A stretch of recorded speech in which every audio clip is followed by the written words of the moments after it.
সুপ্রিয় দর্শক শ্রোতা, আসসালামু আলাইকুম। দেশ অথবা দেশে বাইরে থেকে প্রিয় বন্ধুগণ, ঠিক এই মুহূর্তে যেখান থেকে বাস্তব জীবনের গল্প শোনার জন্য আমার সঙ্গে যুক্ত হয়েছেন আমি আপন। আর যে আপন জীবনে গল্পের ১৬৩৫তম পর্বে আপনাকে প্রতিদিনের মতো স্বাগতম জানাচ্ছি।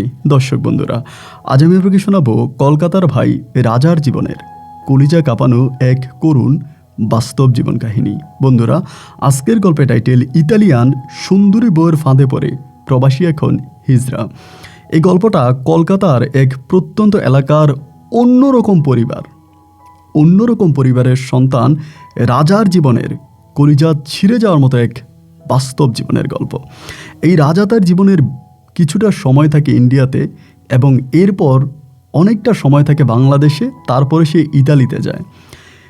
এই রাজা আজও হিন্দু কি মুসলিম আমি সেটা জানি না, মানুষের জীবনে গল্প থেকে শুনেছি, কিন্তু এমন ইতিহাসও যে কারো জীবনে থাকতে পারে আমি রাজার জীবনের গল্পটা না শুনলে বুঝতাম না। বন্ধুরা, এই জীবনের সবচেয়ে কঠিন অঙ্কের নাম হচ্ছে জীবনের অঙ্ক। বেশিরভাগ মানুষ এই জীবন নামের অঙ্কে ভুল করে আর শেষ বয়সে সে আফসোস করে বলে এই সারা জিন্দেগিতে আমি কি করে গেলাম। আপনি শুনলে অবাক হয়ে যাবেন, জীবন নামের এই অঙ্কটাকে আপনি বিয়োগ করেন, যোগ করেন, ভাগ করেন, গুণ করেন, যাই করেন, ফলাফল আসবে শূন্য।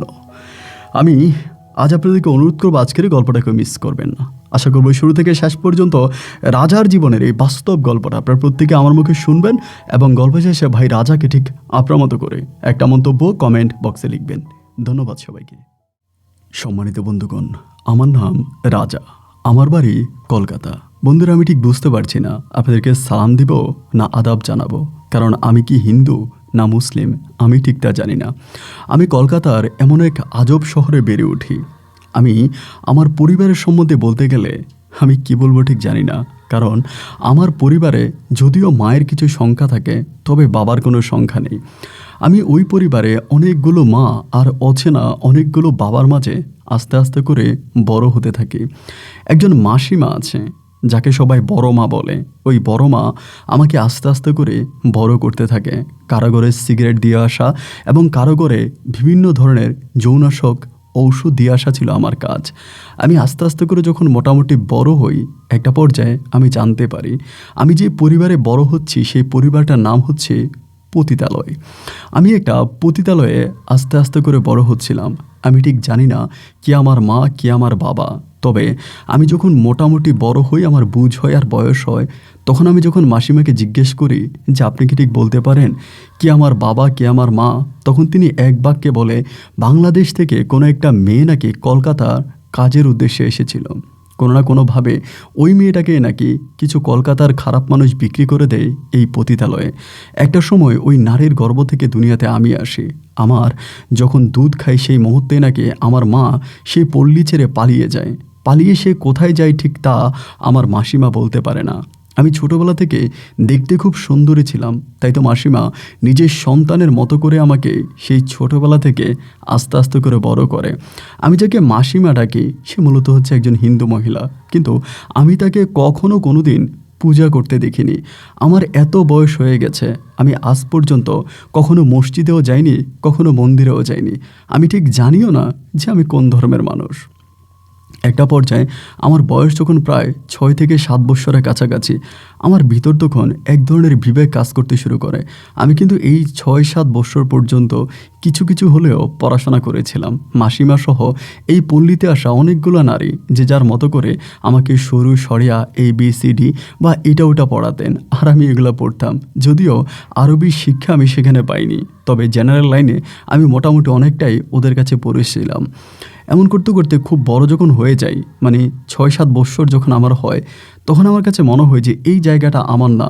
এখানে যে মানুষগুলো আছে তারা প্রত্যেকটা মানুষ খারাপ কাজ করার জন্য আসে এবং বিভিন্ন নারীদের সঙ্গে তারা খারাপ কাজ করে খোলা বাজারের মতো।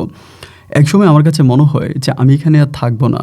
আর সেই সময়টাতে মাসিমা আমাকে খুব মারতো, কারণে অকারণে আমার গায়ে হাত তুলতো, আমাকে অবহেলা অবজ্ঞা করতো। একটা সময় আমি সিদ্ধান্ত নিলাম যে আমি এই পতিতালয় থেকে পালিয়ে যাব। কিন্তু এই শহরটা আমার কাছে খুব অচেনা। আমার নেই কোনো আধার কার্ড, নেই কোনো ঠিকানা।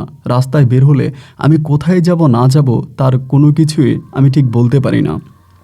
এরকম করতে করতে আমি একদিন ঠিকই সিদ্ধান্ত নিয়ে নিলাম যে আমি এখান থেকে চলে যাব। আমি মাসিমার ট্যাগ থেকে অনেকগুলো টাকা চুরি করি, ঠিক টাকা না, এগুলো রুপি, ইন্ডিয়ান রুপি চুরি করে আমি সেখান থেকে পালিয়ে যাই এবং পালিয়ে আমি বাসে করে অনেক দূর পর্যন্ত চলে যাই। একটা জায়গায় গেলে আমি সেরকম বাস থেকে নামি, নামার পর এই অচেনা অজানা শহর, আমি ঠিক জানি না কোথায় যাব, কি করব। এই করতে করতে জায়গাটার একটু সামনে যাওয়ার পরে আমি অনেক সুন্দর একটা ঘর দেখতে পাই। এই ঘরটার আশেপাশে কোনো ঘর ছিল না, ঘরটার সামনে ছিল অনেকগুলো ফুলের বাগান, দেখতে অনেকটা বিলাসবহুল বাড়ির মতো মনে হচ্ছিল। আমি আস্তে আস্তে করে সে বাড়ির আঙিনায় গেলাম। যাওয়ার পরে দেখলাম একটা লোক ফুলের বাগানে কাজ করতেছে। উনি আমার দিকে তাকিয়ে বলল, কোত্থেকে এসেছি। আমি কোনো কিছু বলতে পারি না। লোকটা আমাকে ডাক দিয়ে ভিতরে নিয়ে গেল। নিয়ে যাওয়ার পরে বলল, তোর ঘর কোথায়, বাড়ি কোথায়। আমি কিছু বলতে পারি না, শুধু বেল করে তার মুখের দিকে তাকিয়ে আছে। তিনি আমাকেই দেখে বুঝেছে যে আমি ভীষণ ক্ষুধার্ত। আমাকে বলে, কিছু খাবি। আমি বললাম, হ্যাঁ খাবো। আমাকে তখন খাবার দেয়, আমি পেট ভরে ভাত খাই এবং খাবার খাওয়ার পরে আমাকে বলে, তোর বাবার নাম কি, তোর মায়ের নাম কি, তোর কোনো আধার কার্ড আছে। আমাকে অনেক কিছু জিজ্ঞেস করে, আমি কোনো কিছু বলতে পারি না। আমার কোনো জন্ম নিবন্ধন, কোনো কাগজপত্র আমার কাছে কিচ্ছু নেই। লোকটার মুখের দিকে তাকিয়ে আছি। একটা পর্যায়ে দেখতে দেখতে সন্ধ্যা পেরিয়ে এলো। তখন সে আমাকে তার ম্যানেজারের কাছে নিয়ে গেল। ম্যানেজারও আমাকে জিজ্ঞেস করলো ঠিকানা। আমি তো আমার কোনো ঠিকানা নাই, নেই বাবা নেই মা, আমি কি বলবো বলেন। এক পর্যায়ে তারা আমাকে বলল যে এখানে কাজ করবি। যখন কাজ করার কথা বলল, আমার মনে তখন আমি একটু স্বস্তি ফিরে পেলাম যে আমি একটা কাজ করার জায়গা পেয়েছি। আমি বললাম, হ্যাঁ আমি কাজ করব। বলে, কাজ করলে বেশ ভালো টাকায় বেতন পাবি। আমি যে ঠিক আছে কাজ করব। তখন তাদের এটা একটা কটেজ ছিল, মূলত বিভিন্ন ধরনের ট্যুরিস্টরা এসে এই কটেজগুলোতে থাকতো। কিন্তু তখন আমাকে এখানে একটা কাজ দেওয়া হলো। আমার কোনো ধরাবাঁধা কাজ ছিল না। কোনো সময় ফ্লোর পরিষ্কার করা, কোনো সময় আপনার ফুলের বাগান পরিষ্কার করা, কোনো সময় গার্ডেন বাইরের কিচেন পরিষ্কার করা, এই ধরনের কাজগুলো আমার ছিল। আমি এই ধরনের কাজগুলো করতাম। কিন্তু তারা আমাকে রাতের বেলায় তাদের ওই রুমের মধ্যে রাখতো না, আমাকে বারান্দায় রাখতো। কারণ তারা তো জানে না আমার ঠিকানা, আমি যদি চুরি করে পালিয়ে যাই। এই জন্য আমাকে সবসময় তারা চোখে চোখে রাখতো এবং রাতের বেলায় আমাকে বারান্দায় ঘুমাতে দিত। তালা মেরে বারান্দায় আমি ঘুমাইতাম খোলা জায়গার মধ্যে। এই করতে করতে ওখানে প্রায় আমি 3 থেকে 4 মাসের মতো থাকি এবং 3-4 মাস থাকার পরে আমার তখনও কোনো কার্ড নাই, কোনো কাগজপত্র নাই। এই 3-4 মাস থাকার পরে একদিন হঠাৎ করে বাংলাদেশ থেকে একজন একটা পুরুষ, একটা মহিলা এবং আরেকটা লোক, তারা 3 জন আসছিল। এবং আসার পরে আমি তখন গার্ডেনে কাজ করতেছিলাম। তখন প্রায় আপনার ইন্ডিয়ান সময় দিনের দুপুর প্রায় 2টার মতো বাজে। ওখানে কাজ করতেছিলাম বলে ওই মহিলা তখন বাইরের দিকে হাঁটতে গেছে। তো মহিলাটা হাঁটতেছে তাদেরকে দেখে আমার মুসলমান মনে হয়েছিল, কারণ তাদের গায়ে মহিলাটার গায়ে বোরকা ছিল। তো গার্ডেনে কাজ করতেছি, সে মনে হয় উপর থেকে আমাকে দেখছে। তারপর কাছে এসে আমাকে ডাক দিল যে, বাবু এদিকে আসো। ডাক দিতে পরে আমি গেছি। যাওয়ার পরে জিজ্ঞেস করলো, তোমার নাম কি। তো আমার তো মাসিমা রাজা বলে ডাকতো, ওখানকার সবাই আমাকে রাজা ডাকে। তাই আমি বললাম যে আমার নাম রাজা। বলে, তুমি কি হিন্দু না মুসলিম। আমি বললাম, আমি জানি না। যখন জানি না বললাম, তখন সে একটু অবাক হয়ে আমার দিকে তাকায় রইল। তুমি কি সত্যিই জানো না তুমি হিন্দু না মুসলিম। আমি বললাম, আমার বয়স যদি ভাই 6-7 বছরও হয়ে থাকে, বাট আমি কিন্তু দেখতে শুনতে অতটা বড় হইনি। এমনি চেহারা সুন্দর, সবই ঠিক আছে, কিন্তু অতটা স্বাস্থ্যের দিক থেকে অনেকটা বেড়ে ওঠেনি। আমাকে তখন বলল যে, তুমি জানো না তুমি হিন্দু না মুসলিম। আমি বললাম যে না, আমি জানি না আমি হিন্দু না মুসলিম। পরে উনি কাছে এসে আমাকে যখন একটু আমার 2 হাতে ধরলো, আমার তখন কেন জানি মনের অজান্তেই আমার চোখে তখন জল এসে গেল। মনে হলো যেন বহুদিন পরে আমি মনে হয় যেন আমার মায়ের স্পর্শ পাচ্ছিলাম। আমি ওনার দিকে তাকে কান্না করে দিয়েছিলাম। ছোট মানুষ ছিলাম তো, ফেলফেলিয়ে কান্না করতে শুরু করছি। কান্না করার পরে আমারে বলতেছে যে, তুমি যাবা আমাদের সঙ্গে। তা আমি কোনো কিছু বলি না। পরে আমাকে ভিতরে নিয়ে গেছে, ওনার যে কটেজে থাকে রুমের মধ্যে নিয়ে গেছে। নিয়ে গিয়ে আমাকে অনেকগুলো খাবার খেতে দিছে। আমি তখন অনেকগুলো খাবার খাইলাম। মহিলাটা আমার দিকে অপলক দৃষ্টিতে তাকিয়ে আছে। তার ভাই সম্ভবত কলকাতাতে কোনো চাকরি করে বা এখানকারে কোনো কিছু হবে। তারা হাজব্যান্ড ওয়াইফ বাংলাদেশ থেকে আসছে। পরে ওই লোকটা আমাকে জিজ্ঞেস করে, তারা পুরুষ ছিল 2 জন, তারা দুজনেই জিজ্ঞেস করে তোমার নাম কি। শুধু নাম ব্যতীত আমি আমার কোনো ঠিকানা বলতে পারি না।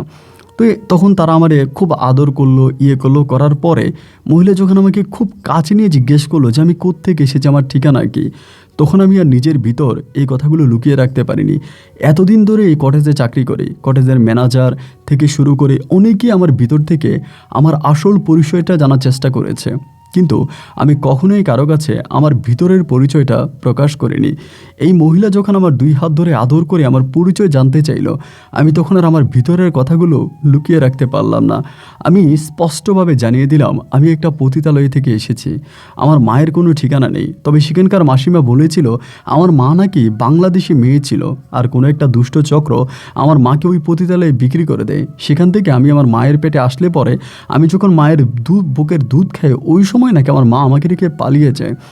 এই কথাগুলো শোনার পরেই মহিলাটা কান্না করে আমাকে বুকে জড়িয়ে ধরলো এবং সে আমাকে অনেক আদর করে আমার সামনে তার ভাইরে বলল, আমি এই ছেলেটাকে বাংলাদেশে নিয়ে যাব। তার ভাই বলল, ওর কোনো কাগজপত্র নাই, কোনো ঠিকানা নাই, ওকে বাংলাদেশে কিভাবে নিয়ে যাবেন? ওর তো কোনো ভিসা নাই, কোনো কিছুই নাই। সে তার ভাইয়ের হাত ধরে কান্না করে বলতে শুরু করলো যে না, আমি ওকে বাংলাদেশে নিয়ে যাব, তুই যে করেই হোক ওকে বাংলাদেশে নিয়ে যাওয়ার ব্যবস্থা কর। এটা বলার পরেই তখন তারা আমার যে হোটেলে চাকরি করতাম ওই ম্যানেজারের সঙ্গে কথা বলে, সেখানকার লোকজনের সঙ্গে কথা বলে। তাদের কথায় একটা, এর কোনো ঠিকানা নাই, কোত্থেকে এসেছে, এত মাস হয়ে গেল তাও আমরা ঠিক জানি না, ও গেলেও কি থাকলেও কি আমাদের কোনো কিছু যায় আসে না, যদি থাকে আমাদের এখানে কাজবাজ করে খাওয়া দাওয়া করে আর চলে গেলে চলে যাবে। এমন করতে করতে তারা দুজনেই সিদ্ধান্ত নিল আমাকে এখান থেকে নিয়ে যাবে। তা আমার তো কোনো কাগজপত্র নাই, কোনো কিছুই নাই, তো নেবে কী করে? এক পর্যায়ে তার ওই যে ভাই ছিল, মহিলার যে ছোট ভাই ছিল, ওই ছোট ভাই ইন্ডিয়াতেই থাকে এবং সে ইন্ডিয়ার সব কিছু চেনা জানা, মানে খুব পরিচিত একজন মানুষ। সে তখন করলো কি, অবৈধ পথে আমাকে ইন্ডিয়া থেকে বাংলাদেশে ঢোকায়। আমার মনে আছে, রাতের পর রাত, দিনের পর দিন রাস্তা দিয়ে হাঁটতে হাঁটতে নদী পার হয়ে আমি একটা সময় বাংলাদেশে অনুপ্রবেশ করি এবং বাংলাদেশে আসার পরে তখন তারা আমাকে সেখান থেকে বাংলাদেশের রাজশাহী বলে একটা বিভাগ আছে, ওই রাজশাহী বিভাগের একটা প্রত্যন্ত গ্রামে আমাকে নিয়ে যায়। আমি যাওয়ার আগেই সেই মহিলা এবং পুরুষ তারা দুজনেই মানে গাড়ি যোগে তারা কলকাতা থেকে বাংলাদেশে ঢুকে যায়। তো বাংলাদেশে যাওয়ার পরে আমার কাছে সত্যি অনেকটা ভালো লেগেছে। আমি তো ইন্ডিয়ার গ্রাম অত ভালো করে দেখিনি, আমি তো ছোটোবেলা থেকেই পতিতালয়ে বড় হচ্ছিলাম। কিন্তু বাংলাদেশে আসার পরে বাংলাদেশের নদ নদী এবং সেখানকার মানুষ, সেখানকার জীবনযাত্রা সব কিছুই আমাকে সত্যিই বর্ণিল করেছে। আমার কাছে কেন জানি মনে হচ্ছিল যে এটাই মনে হয় আমার শেষ ঠিকানা।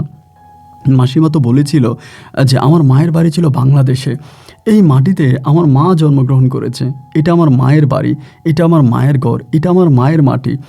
এই বলে আমি তখন ওই বাংলাদেশে থাকতে শুরু করি। ওই মহিলা পেশায় ছিলেন একজন স্কুল শিক্ষিকা এবং তার যে স্বামী ছিলেন সেও একটা বেসরকারি কোম্পানিতে চাকরি করত। তারা মধ্যবিত্তের থেকেও একটু উপরের মানুষ। আমি আস্তে আস্তে করে জানতে পারি এই মহিলার বিয়ে হয়েছে বহু বছর হয়ে গেল, কিন্তু তার ঘরে কোনো সন্তানাদি হয় না। মূলত তারা কলকাতাতে গিয়েছিল ওই মহিলার চিকিৎসা করার জন্য। কেন সন্তান হয় না, এই সন্তান হওয়ার জন্য তারা চিকিৎসার উদ্দেশ্যে গিয়েছিল। তো সন্তান যেহেতু হয়নি, আল্লাহ যে কোনোভাবেই হোক তাদেরকে আমাকে দিয়ে দিয়েছে। এরপর থেকে এই মহিলা আমাকে নিজের সন্তানের মতো আদর করতে শুরু করে। আমি ঠিক মহিলা বলতে আমার খুব কষ্ট হচ্ছে, তিনি আসলে আমার মা। এবং এই মা যে আমাকে 10 মাস 10 দিন গর্ভে ধরেনি, কিন্তু তারপরও তার কাছ থেকে আমি যে পরিমাণের ভালোবাসা পাচ্ছি, যে আদর আমি পাচ্ছি, সত্যি তা আমাকে অবাক করে দিচ্ছে। যে মায়ের ভালোবাসা যে এমনটা হতে পারে আমি তাকে না পেলে কখনোই বুঝতাম না। এবং তিনি তাদের যেই তার হাজব্যান্ডের যে আইডি কার্ড আছে এবং তার যে আইডেন্টি কার্ড আছে, তার উপরে তারা আমার জন্ম নিবন্ধনের কাগজও বের করে, আমার জন্ম নিবন্ধনের কাগজ বের করে এবং সেই কাগজে তারা হাজব্যান্ড ওয়াইফের নাম ব্যবহার করে। আমি তখন দেওয়ার মতো একটা পরিচয় পেলাম। আমার ভিতরে তখন অনেকটা শান্তি অনুভব হলো যে আর যাই হোক, আমি অন্তত একটা পরিচয় পেয়েছি, এই পরিচয় নিয়ে আমি বাকি জীবনটা কাটাতে পারবো। আমার তখন এই পরিবারের সঙ্গে শুরু হয় এক নতুন জীবনের গল্প। তারা আমাকে স্কুলে ভর্তি করায়, উনি যে স্কুলে শিক্ষকতা করতো সেই স্কুলে আমাকে ভর্তি করায়। আমি ওই স্কুলে পড়াশোনা করি এবং আস্তে আস্তে করে এই ওনাদের মানে নামই ব্যবহার করে আমি একটু একটু করে বড় হচ্ছিলাম। রাজশাহীতে কিছুদিন থাকার পরেই ওনার চাকরি তখন ট্রান্সফার হয়ে যায়। রাজশাহী থেকে তারা তখন হচ্ছে বরিশালের একটা জায়গায় চলে যায়। হাজব্যান্ড ওয়াইফ তারা দুজনেই চলে যায় এবং আমি একটা সময় বরিশালে চলে যাই। তো আমি যখন বড় হই তখন আমি জানতে পারি যে আমার মায়ের খালার বাড়ি, আমার মায়ের এক হচ্ছে খালা আছে, তাকে বিয়ে নাকি কলকাতাতে বিয়ে দেওয়া হচ্ছিল এবং কলকাতার সঙ্গে তাদের অনেক সম্পর্ক আছে, একদম পারিবারিক সম্পর্কের মতো। তো আমি যে পতিতালয় থেকে এসেছি বা আমার যেই একটা পুরনো ঠিকানা, এই ঠিকানাটা তারা সম্পূর্ণভাবে মুছে দিয়েছে। তারা তাদের ঠিকানায় আমাকে আস্তে আস্তে করে বড় করতেছে। একটা সময় আমি প্রাইমারি স্কুলের গণ্ডি শেষ করি। আমি যদিও পড়াশোনায় খুব বেশি একটা ভালো ছিলাম না, আমার পড়াশোনা করতে একেবারেই ভালো লাগতো না। তারপরেও তারা জোর জবরদস্তি করে আমাকে পড়াশোনা করানোর চেষ্টা করে। আমার ভিতর কেন জানি পড়াশোনা ঢুকতেছে না। এক পর্যায়ে আমি তখন ক্লাস 7-এ পড়ি। ক্লাস 7-এ পড়ার পরে আমি তখন সিদ্ধান্ত নিয়েছি যে না, আমি আর পড়াশোনা করব না, আমাকে দিয়ে আর পড়াশোনা হবে না। ক্লাস 7-এর বছরেই আমি তখন পড়াশোনা ছেড়ে দিই। তারা আমাকে মারে, স্কুলে নেওয়ার জন্য খুব চেষ্টা করে, যত যাই করে আমি এক বাক্যে একটা কথাই বলে দিয়েছি যে আমি আর পড়াশোনা করব না। কারণ আমার পড়াশোনা ভালোই লাগে না, পড়াশোনা মাথায় ঢুকে না, তা আমি করবোটা কি? এমন করে করে আস্তে আস্তে তখন তারা মানে আমার আব্বা আম্মা বলতেছিল, তাতে কী করবি, পড়াশোনা করবি না তো কী করবি? আমার আব্বাও বকাবাধ্য করে, আম্মাও বকাবাধ্য করে। তা আমি আর পড়াশোনা, আমার কথা হচ্ছে আমার পড়াশোনা মাথায় ঢুকে না, আমি পড়াশোনা করতে পারি না, তা আমি করবোটা কি? যাই হোক, তাদের সঙ্গে তখন আস্তে আস্তে করে বড় হচ্ছিলাম। পরে আব্বা চিন্তা করছে যে আমাকে অন্য কিছু টেকনিক্যাল লাইনে কোনো কাজ শেখাবে। তো টেকনিক্যাল লাইনে কাজ শেখানোর জন্য বাবা আমাকে বিভিন্ন জায়গায় নিয়ে যায়। কিন্তু আমার কোনো কাজই আসলে আমাকে দিয়ে হয় না, আমি কোনো কাজই করতে পারি না। এক পর্যায়ে বাবা মোটামুটি রাগ করে আমাকে, মানে খুব রাগারাগি করে আমাকে বাসায় পাঠিয়ে দেয়। আমি তখন মায়ের সঙ্গে থাকি, বাজার সাজার করি, বাসা দেখাশোনা করি। এবং আমার বয়স যখন প্রায় আনুমানিক আপনার 14 বছরের কাছাকাছি, ওই সময়ের ভিতরে আল্লাহর কি হুকুম, আমার মা গর্ভবতী হয়। মানে এত বছর, মানে এই বুড়ো বয়সে শুনে গর্ভবতী হয়, এই হয়তো আল্লাহর এক নীলা খেলা। এবং গর্ভবতী হওয়ার পরে আমার মায়ের গর্ভে তখন একটা পুত্র সন্তান হয়, মানে আমার একটা ভাই হয়। এবং ভাইটা হওয়ার পরেই তখনও কিন্তু তারা আমাকে কোনোভাবেই অবজ্ঞা করে নাই, যে তারা আমাকে পালক আনছে। আরেকটা সন্তান হলে তো বড় সন্তানকে সবাই অবহেলা করে, কিন্তু তারা আমাকে এক বিন্দু পরিমাণের অবহেলা করেনি। বড় ভাই বা বড় সন্তান হিসাবেই তারা আমাকে দেখতেছিল। আমি তখন তাদের পরিবারে ওই আমার ছোটো ভাইটার আদর করতাম, বড় করতাম। এবং এরকম করতে করতে আমি প্রায় অনেকটাই বড় হয়ে যাই। অনেকটা বড় হয়ে যায়, আমার বয়স তখন প্রায় 19 বছরের কাছাকাছি। তো 19 বছরের কাছাকাছি থাকা অবস্থায় আমার চাচার, মানে আমার আব্বুর ভাইয়ের তখন ঢাকাতে দোকান আছে, মানে কাপড়ের দোকান। তো আমার আব্বা তখন সিদ্ধান্ত নিচ্ছে যে আমাকে ওই কাপড়ের দোকানে পাঠিয়ে দিবে, যেহেতু বাড়িতে কোনো কিছু করি না, ঘুরে ফিরে করে খাই, কোনো ঠিকানাও নাই। তো আব্বা তখন চিন্তা করছে যে আমাকে ঢাকায় ওই কাপড়ের দোকানে পাঠিয়ে দেবে। তখন কিন্তু আমি পরিপূর্ণ একজন বাঙালি, একদম পরিপূর্ণ একজন বাঙালি। তো আমাকে বলছে কাপড়ের দোকানে পাঠিয়ে দিবে। আমার আম্মা যদিও না করতেছে, কিন্তু আব্বা আমার আম্মার কথা শুনে নেয়। আম্মার কথা না শুনে আমাকে ওই কাপড়ের দোকানে পাঠিয়ে দেয়। আমি তখন ঢাকার মিরপুরের একটা দোকানে মানে কাকার কাপড়ের দোকানে আমি তখন চাকরি নিই। চাকরি নিই বলবো না ঠিক, আসলে আমার আব্বা চাচ্ছিল ওখানে ব্যবসা করায়া, মানে শিখায়, এরপর আমাকে একটা ব্যবসা ধরাই দিবে। আমি ওখানে চাকরি করি এরকম করে আস্তে আস্তে সময়গুলো কাটতেছে। এই কাটতে কাটতে একদিন বিকেলবেলা ঘুরি বৃষ্টি পড়তেছিল। ওই সময়ের ভিতরে হঠাৎ করে একটা মেয়ে আসছে স্কুল ড্রেসের জন্য, মানে স্কুল ড্রেসের কাপড় নেবে। তো স্কুল ড্রেসের কাপড় নেওয়ার জন্য আসছে। তো আমি তখন তার স্কুল ড্রেসের কাপড় দেখালাম। দোকানে আমি ছিলাম আর একটা কর্মচারী ছিল, আমরা দুজনেই ছিলাম। থাকার পরে তখন কিন্তু আমি মাথার মধ্যে লম্বা লম্বা চুল রাখতাম, সানগ্লাস পরতাম এবং খুবই স্টাইলিশ চলাফেরা করতাম। মানে আমি যে গ্রামের ছেলে, এটা যাতে দেখলেই মানুষ কোনোভাবে বুঝতে না পারে, আমার চলাফেরার ধরনটা ছিল ঠিক এরকম। তো যাই হোক, একটা পর্যায়ে তখন ওই মহিলা আমাকে বললো, মানে ওই মেয়েটা আমাকে বললো যে জামা কাপড়গুলো নেওয়ার পরে সে টাকা দিতে চাইলো, স্কুল ড্রেস তো। তো যখন টাকা দিতে চাইছে, আমার ভিতর তখন কেমন জানি মনে হলো যে তার কাছ থেকে টাকা নিব না। মেয়েটা সম্ভবত ক্লাস 9 কি ক্লাস 10-এ পড়বে, এরকম দেখে ওইটাই মনে হচ্ছিল, যে শহরের কোনো স্কুলে পড়াশোনা করে। আমি তখন বললাম যে আপনি টাকা দেওয়া লাগবে না, আমি এটা আপনাকে গিফট করলাম, যেহেতু আপনি স্কুলে পড়াশোনা করেন, আপনি স্কুলের জন্য। মেয়েটা আমাকে দেখে বলতেছে যে আপনি যদি আমাকে গরিবের কোনো মেয়ে মনে করে থাকেন, ভুল করবেন। ঢাকা শহরে আমার বাবার নিজের বাড়ি আছে, আমরা অনেক বড়লোক, সুতরাং আমি আপনার কাছ থেকে এভাবে কেন নিব? আমি বললাম দেখেন, ধনী গরিব মিলেই কিন্তু বিষয়টা এরকম না যে আপনি মানে গরিব বলে আমি আপনাকে এটা গিফট করছি, আসলে সেটা না। আমার তো কোনো বোন নাই, মানে আমার একটাই ভাই আছে, ছোটো ভাই। তা আমি আপনাকে আমার ছোটো বোনের মতো দেখি, এই জন্য আমি আপনাকে মানে ড্রেসটা গিফট করলাম। মেয়েটা তখন খুব খুশি হলো, বলো আচ্ছা ঠিক আছে ভাইয়া, যদি এটাই বলে থাকেন তাহলে কিন্তু নিলাম। তো তখন সে আমার কাছ থেকে এই গিফটটা, মানে ড্রেসটা নিয়ে গেছে। নিয়ে যাওয়ার পরে সে মাঝে মাঝে আমার দোকানে আসতো, এবং যখনই দোকানে আসতো তার স্কুলও কিন্তু আমার দোকান থেকে মোটামুটি কাছাকাছি ছিল, ওখানে একটা স্কুলে পড়াশোনা করতো। দোকানে আসতো, আসার পরে ভাইয়া কী খাবেন আপনি, আমার জন্য আইসক্রিম, তারপরে বিভিন্ন ধরনের ঝালমুড়ি, এটা সেটা নিয়ে আসতো। আমি নিতে চাইতাম না, তাও জোর করে আমাকে দিত যে ভাইয়া আপনি খান, আপনি খাইলে আমার ভালো লাগে। মানে সে আমাকে সত্যি তার ভাইয়ের জায়গায়, মানে ভাইয়ের আসনে বসায় দিছে। এরকম করতে করতে একদিন সে আমাকে বলতেছে, আমি আমার আম্মুকে আপনার কথা বলছি, এখন আমার আম্মু বলছে আপনাকে আমাদের বাসায় যাওয়ার জন্য। ওরও কোনো আর ভাই বোন নাই, মানে ওই কিন্তু এক বাপের এক মেয়ে, তাদের হচ্ছে নিজেদের ইতালে মানে আপনার বাড়ি টাড়ি আছে ঢাকাতে, বেশ ভালো অবস্থা। যদিও তার আরেকটা বড় বোন ছিল, কিন্তু সে বোনটা নাকি মারা গেছে। তো যখন সে আমাকে দাওয়াত দিল, দাওয়াত দেওয়ার পরে আমি মানে যাবো কি যাবো না এটা চিন্তা করতেছি।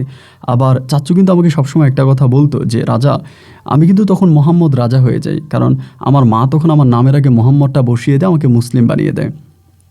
কিন্তু ওই রাজা নামটা উনি রেখেছে, মানে মোহাম্মদ রাজা বানিয়ে দিয়েছে। তো আমার চাচু আমাকে বলে যে রাজা দেখ, এখানে কাজ করাটা অনেক কঠিন, কারণ ঢাকা শহরে প্রচুর প্রতারকরা ঘুরে বেড়ায়, বিশেষ করে নারী প্রতারকরা, এবং তারা ছলে বলে কৌশলে দোকানের ছেলেদেরকে আয়ত্তে নেওয়ার চেষ্টা করে এবং ছেলেদের কাছ থেকে বিভিন্ন ধরনের সুযোগ সুবিধা নেওয়ার চেষ্টা করে। সুতরাং এই শহরে কখনোই কারোর সাথে কোনো বন্ধুত্ব করা যাবে না, মানে কখনো কারোর সঙ্গে কোনো এমন বন্ধুত্ব তৈরি করা যাবে না, এগুলো আমাকে চাচু বলতো। তো চাচু তো এটা বলছে, এরপরে যখন মেয়েটা আমাকে যাইতে বলছেন তখন চিন্তা করছি যে এরকম করেই যেহেতু বলতেছে তাহলে আমি যাই। তো আমি তাদের বাসায় গেলাম। যাওয়ার পরে তার মা বাবা দুজনেই খুবই আন্তরিক ছিল আমার প্রতি, মানে এতটাই আন্তরিক ছিল যা বলার মতো না, যেন তাদের নিজের সন্তানের মতো। ওর মা আমাকে গার্ডেনে নিতেছে, এটা দেখাইতেছে, ওইটা দেখাইতেছে, মানে একেবারে তাদের পরিবারের একটা সদস্যের মতো আমাকে তখন তারা নিয়ে নিল। এরপরে ওর মা বাবা যে কোনো সময় আমার দোকানে আসে, আমি তাদের বাসায় যাই। এই করতে করতে তাদের সঙ্গে আমার একটা পারিবারিক সম্পর্ক হয়ে গেছে, এবং এই বিষয়টা একটা সময় আমার চাচ্চুও বুঝতে পারছে, এবং চাচ্চু বুঝতে পারার পরে মারে তখন বিষয়টা জানাইছে।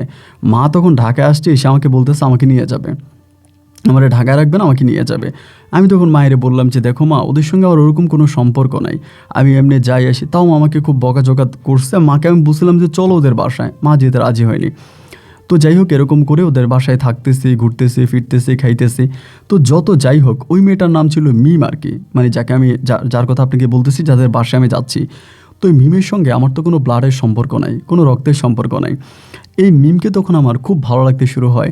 যদিও আমি তারে বোন ডাকছিলাম, তার আব্বা আম্মা আমার বাবা মা, তা আমি তাকে বোন ডাকছি, তারপরেও ওর প্রতি আমার অন্যরকম একটা ভালোবাসা জন্মে যায়। তখন কিন্তু মিম এসএসসি পরীক্ষা দেয়, কিন্তু ওই এসএসসি রেজাল্ট ভালো করে না, মানে ফেল করে। তো ফেল করার পরে বাসার মধ্যেই থাকে, আমিই তাকে বেশিরভাগ সময় কোম্পানি দিচ্ছিলাম, টাইম দিচ্ছিলাম, আমি তার সাথে ঘুরতে ফিরতেছিলাম, আমার সঙ্গেই তার সম্পর্ক। তো একটা পর্যায়ে যখন ভালো লাগতেই কাজ করে, তখন একদিন আমি তারে বলি, মানে নিজে নিজে বলি যে আচ্ছা মিম, একটা কথা জিজ্ঞেস করি, আচ্ছা মুসলমানের মধ্যে কি চাস্তো ভাই, জেঠাতো ভাই বা মামাতো ভাই, খালাতো ভাই, মানে ভাই বোনের মাঝে কি বিয়ে হয়? আমাকে বলে ওমা, তুমি কি মুসলমান না, তুমি কি জানো না? আমি বললাম হ্যাঁ আমি তো জানি। ও আমাকে বলে হ্যাঁ হয়, ভাই বোনদের মাঝে বিয়ে হয়, হিন্দুদের মাঝে হয় না, কিন্তু মুসলমানদের মাঝে হয়। তা আমি আরও বলতেছি আচ্ছা আমি যদি তোমারই বিয়ে করতে চাই, তাহলে কি এটা মুসলিম আইন অনুযায়ী বৈধতা আছে? ওই তখন হাসি দিয়ে বলতেছে যে তোমার সাথে তো আমার কোনো রক্তের সম্পর্ক নাই, হ্যাঁ তুমি আমাকে বিয়ে করতে পারো, কিন্তু আমার আব্বা আম্মা তো তোমাকে ছেলে হিসাবে দেখে, আমিও তো তোমাকে আমার ভাই হিসাবে দেখি, এটা কিভাবে কি? আমি বললাম আমি ঠিক জানি না, কিন্তু কেন জানি আমার ভিতরে তোমার জন্য একটা অন্যরকম ভালোবাসা জন্মে গেছে। আমি আসলে এমন একটা মানুষ, ভিতরে কোনো কথা লুকিয়ে রাখতে চাই না, ভিতরে লুকিয়ে রাখতে চাই না বলে তোমাকে খোলাখুলি বললাম। ওই তখন আমাকে বললো এটা কিন্তু বেশ ভালো, কোনো কথা ভিতরে লুকিয়ে না রেখে এটা সরাসরি প্রকাশ করে দেওয়া কিন্তু খুব ভালো একটা কাজ। আচ্ছা তুমি প্রকাশ করছো এটা ঠিক আছে, কিন্তু আমিও আমার মনের সঙ্গে একটু বোঝাপড়া করি, যদি সব কিছু ঠিকঠাক হয় তাহলে আমি তোমার সাথে সম্পর্কে জড়াবো। এরপরে আর খুব বেশি সময় লাগেনি, অল্প সময়ের ভিতরেই মিমের সঙ্গে আমার একটা প্রেম ভালোবাসার সম্পর্ক হয়ে যায়। মিম আমাকে যথেষ্ট ভালোবাসে এবং আমিও মিমকে যথেষ্ট ভালোবাসি। দুজন দুজনের মাঝে এক অন্যরকম গভীর প্রেমের সম্পর্ক গড়ে ওঠে। এভাবে প্রায় সম্পর্কটা 8 থেকে 9 মাসের মতো কাটে, খুব বেশি দিন না। এই 8-9 মাসে মিমের বাবা মাও বুঝে যায় যে আমার মিমের সঙ্গে এরকম একটা সম্পর্ক চলতেছে, বা ওর বাবা মাও খুব ট্যালেন্ট ছিল, খুব চালাক ছিল, তারাও বুঝে। এবং বুঝার একটা পর্যায়ে তখন মিমের মা আমাকে ডিরেক্টলি জিজ্ঞেস করে একদিন যে রাজা তুমি তো আমাদের বাসায় আসো যাও, বা আমরা তোমাকে ছেলে ডেকেছি, কিন্তু তুমি তো আসলে আমাদের আপন কোনো ছেলে না। তো এইভাবে মিম তোমাকে মিমের সাথে তোমার সম্পর্ক, আসলে এই সম্পর্কের বিষয়টা আমি একটু জানতে চাই, উনি আমাকে বলে। বলার পর আমি বললাম যে আসলে সম্পর্কের বিষয় বলতে গেলে, সত্যি কথা বলতে গেলে মিম আমাকে ভালোবাসে, আমি ওকে ভালোবাসি। তখন সে আমাকে বলো তো তুমি যে আমাদেরকে মা বাবা ডাকছিলা, আমি বললাম সেটা আমি মিমকে বলছিলাম, কিন্তু মিম আমাকে বলতেছে যে এতে কোনো সমস্যা নেই, বিয়ে নাকি করা যায়। তারপর তারা বললো যে আচ্ছা ঠিক আছে। পরে এই বিষয়টা মিমের মা তখন মিমের বাবার সঙ্গে আলোচনা করে, তারা পারিবারিকভাবে আলোচনা করে তখন তারা বলল যে ঠিক আছে তোমার আব্বা আম্মাকে একদিন আমাদের বাসায় নিয়ে আসো। এই বলে মিমের বাবা মা তখন আমার আব্বা আম্মাকে দাওয়াত দিছে। মানে অনেক দিন পরে, প্রায় 10-15 দিন পরে একটা ডেট ফিক্সড করে ওই ডেটে আমার আব্বা আম্মাকে দাওয়াত দিছে। আমার আব্বা আম্মা তাদের বাসায় যাবে এবং গেলে পরে আমার আব্বা আম্মার সঙ্গে আমার বিয়ের বিষয় নিয়ে কথা বলবে। তো যখন আমার আব্বা আমাকে দাওয়াত দিছে, আমি তখন চিন্তা করলাম তাহলে তো আমাকে গ্রামে যাইতে হয়। তখন আমার আম্মু কিন্তু আবার রাজশাহীতে চলে আসে। আমি তখন রাজশাহীতে আবার যাই ঢাকা থেকে, এবং যাওয়ার পরে আমি তখন আম্মুকে বললাম যে আম্মু, এমন এমন ঘটনা, আমি তো ওই মেয়েটার সঙ্গে সম্পর্কে জড়াইছে, এখন আমি তার বিয়ে করতে চাই।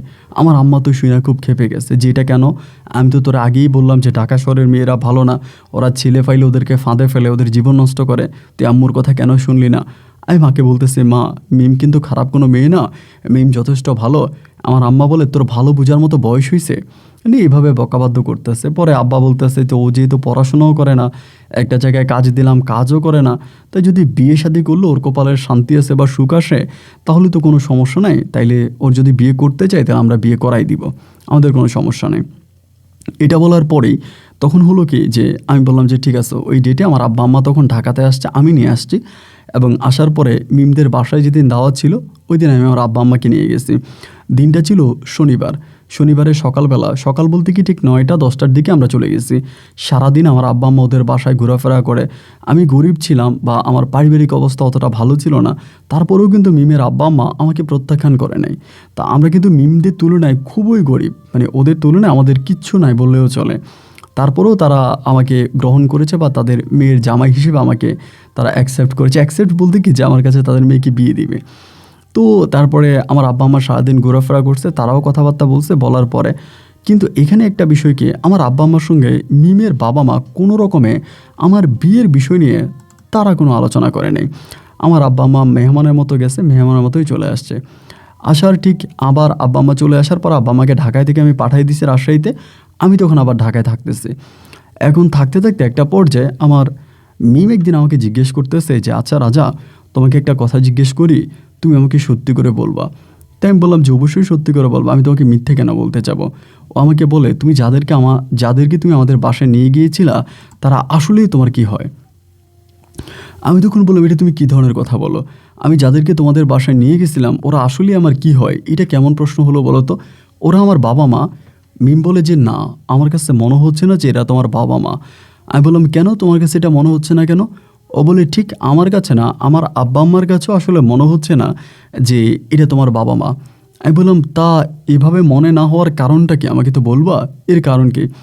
ও বলে, এর কারণ হচ্ছে তাদের চেহারার সঙ্গে তোমার চেহারার কোনো মিল নাই। তোমার বাবা মা দুজনেই কালো এবং তুমি হচ্ছে একদম ফর্সা, এবং তাদের চেহারা তোমার চেহারার মাঝে কোনো রকমের, মানে মা ছেলে বা বাবা ছেলের মাঝে যে একটা চেহারার মিল থাকে, ওই চেহারার বিন্দুমাত্র মিল তাদের সঙ্গে তোমার নাই। সো আমার আব্বা আম্মা আসলে কনফিউজড যে তুমি আসলে তাদের সন্তান কিনা। আমি বললাম যে দেখো মিম, আমি তোমাকে মিথ্যা বলি না, আমি তাদেরই সন্তান। আর প্রয়োজনে তুমি আমার আইডি কার্ড নিয়ে যাও, আমার আব্বা আম্মার আইডি কার্ড চেক করো, সব কিছু চেক টেক করে তুমি মিলে দেখো যে সব কিছু ঠিক আছে কিনা। ও তখন বলে, আমার আব্বা আম্মা কেন জানি সন্দেহ করছে। আচ্ছা ঠিক আছে, তুমি টেনশন করো না, আমার আব্বা আম্মা চিন্তা ভাবনা করে একটা সিদ্ধান্ত নিয়ে নেবে, আমি তো তোমাকে ভালোবাসি, আমি তোমার আছি। তাই আমি বললাম যে আচ্ছা ঠিক আছে। এরকম করে আমি মানে মিমের সঙ্গে কথাবার্তা বললাম। এরই মাঝে মিমের বাবা সম্ভবত আমার চাচ্চুর সঙ্গে কথা বলে, মানে যেই দোকানে আমি আছি ওই দোকানের চাচ্চুর সঙ্গে মনে হয় কথা বলে। তো এখন হচ্ছেটা কি যে আমার চাচ্চু আমার চাচ্চু কিন্তু আমার পুরো স্টোরিটা জানতো, যে আমি কোথায় জন্মগ্রহণ করেছি, কোত্থেকে কই আসছি, আমার মূল যেই ঠিকানা ওটা কিন্তু আমার চাচ্চু জানতো।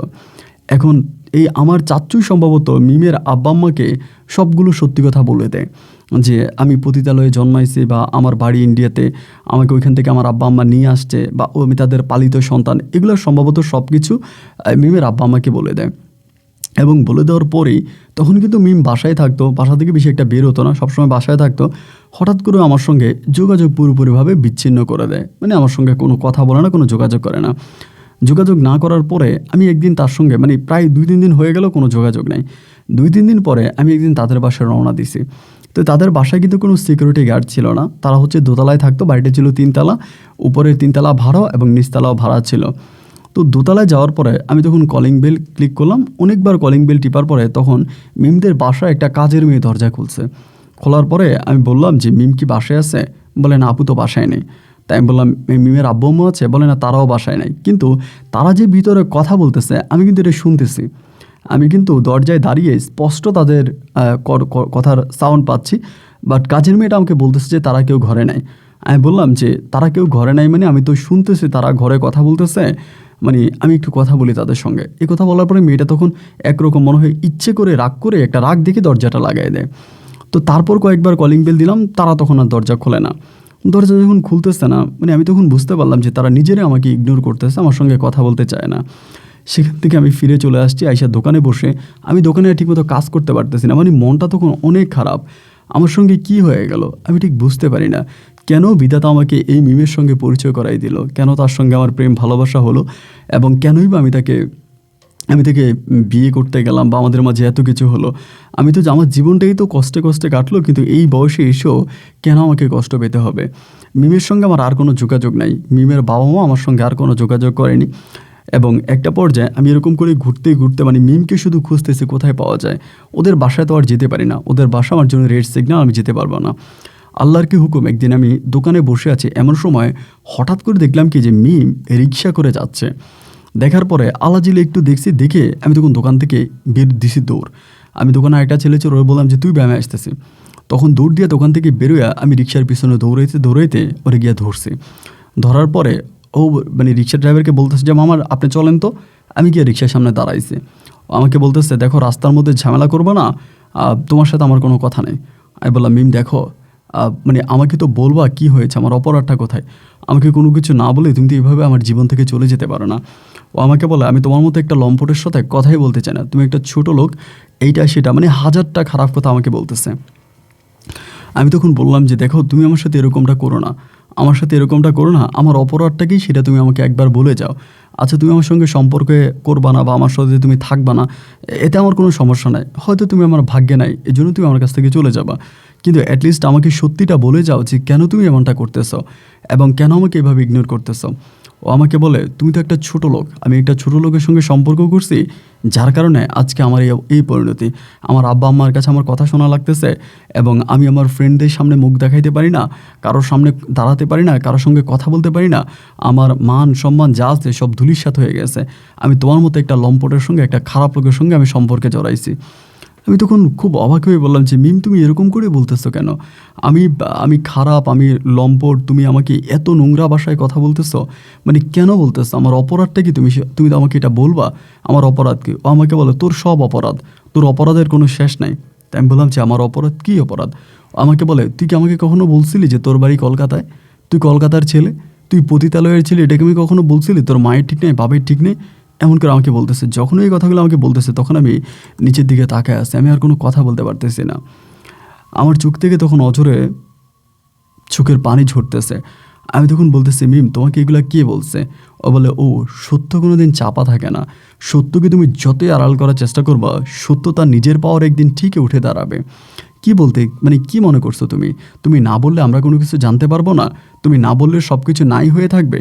তুমি এত বড় বাটপার, এত বড় চিটার, তুমি এটা কিভাবে করলা? কেন তুমি এই কাজটা করলা? কি কারণে করলা?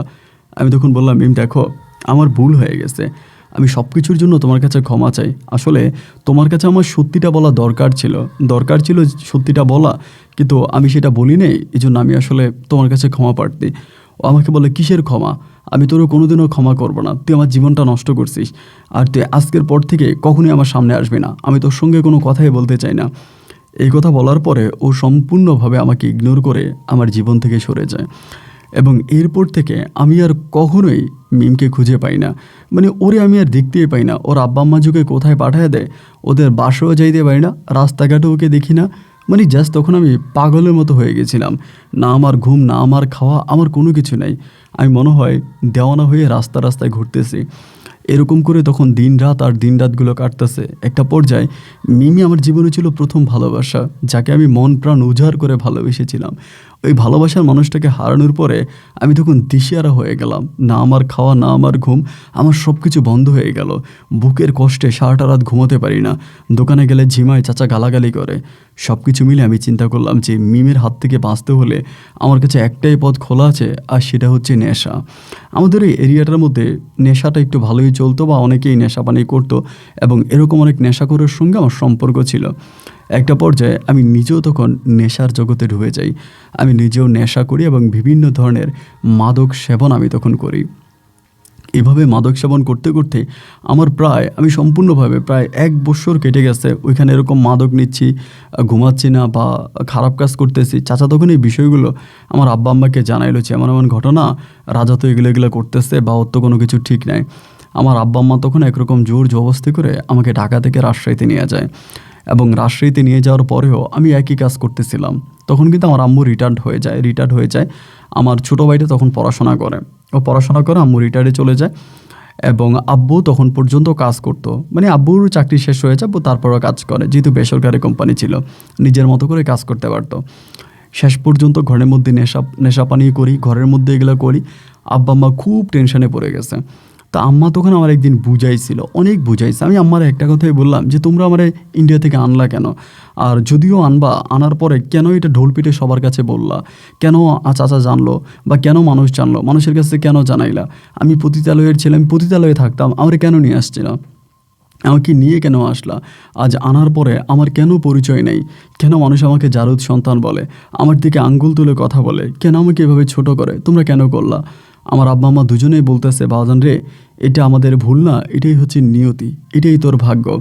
তখন তারা আমাকে ওখানে বুঝিয়ে শুনিয়ে পরে বলতেছে যে, আমার আম্মা বলতেছে একটা কাজ কর, তুই তো মানসিকভাবে অনেক ট্রমাতে চলে গেলি, আম্মু তোকে একটা বিয়ে করাই দিই, তা বিয়ে করলে সব কিছু ঠিক হয়ে যাবে। আমি বলছি না, আমি বিয়ে করবো না। আম্মা বলে তুই বিয়ে কর। আমি বলছি না, আমি বিয়ে করবো না, কারণ আমার মন প্রাণ সব কিছু জুড়েই আছে মিম। আমি অন্য একটা মেয়েকে বিয়ে করলে তো তার জীবনটা আমি নষ্ট করব, আমি তো আমার জীবনে কখনো শান্তি পাবো না।